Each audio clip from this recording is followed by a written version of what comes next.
we wanted to actually talk about the Dibakar Banerjee segment in the Ghost Story anthology, and no questions, that was the best one of the four. So tell us, how did you get into the skin of that character? I mean, playing a zombie, you do not have much precedence in the Indian context.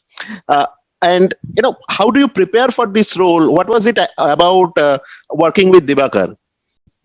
It was precisely that, getting in the skin of the character. It was literally that. I had to wear the skin, like every inch of my body was covered except for my eyes and my nostrils. none of who I was visible. It was all covered in foam latex, which was all glued to me, which is a laborious and quite a claustrophobic process, which Dibakar is a proper genius. I mean, that's who he is. And his writing, his ability as a storyteller, his ability as a director is just of another level. He's phenomenal to work with.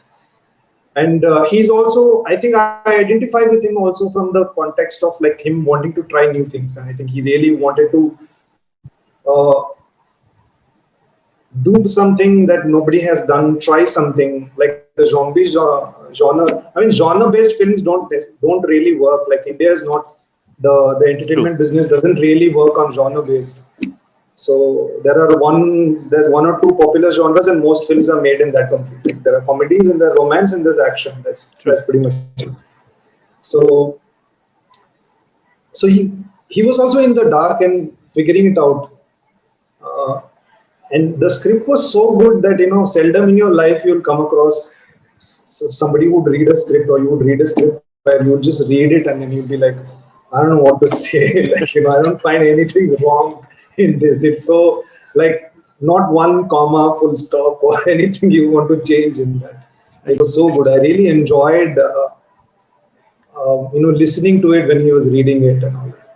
And I'm so grateful that somebody like him, as great as him, offered this to me on a silver platter for me to do this. And I think he had a wish list, and I was one of them. I am not really sure of the other actors who were on the wish list, but I am very glad that for whatever reasons the others were not available and he chose me.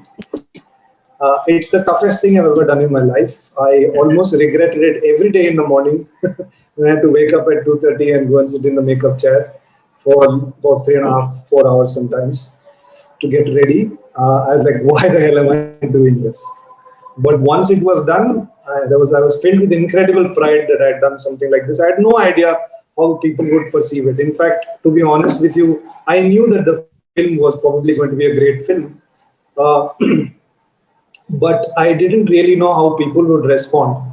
And the joke within the set was like, how will people recognize you? After doing so much. Yeah. So that was the thing, like, will people know it's you and all that? So I didn't think of that. I was like, it's a Netflix project. They'll probably publicize it really well. And it's a great opportunity for me to be part of something that I will remember for a long time and feel that, I did something that was very difficult.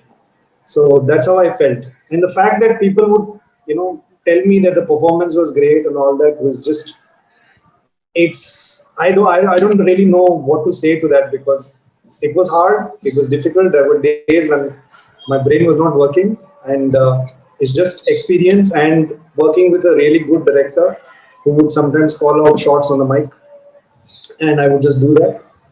And there was some physical, preparation also. He was very particular of a certain desiness to it, and so that it doesn't go into like, Night of the Living Dead zone.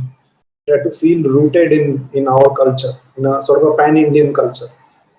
So he was very particular of that. So a lot, we didn't have a lot of time, but I think about nearly 2 weeks of like, preparation. A lot of things we couldn't do because of time, because I had to learn how to walk and run, quadrupedic walking and running on all fours. That's really complicated.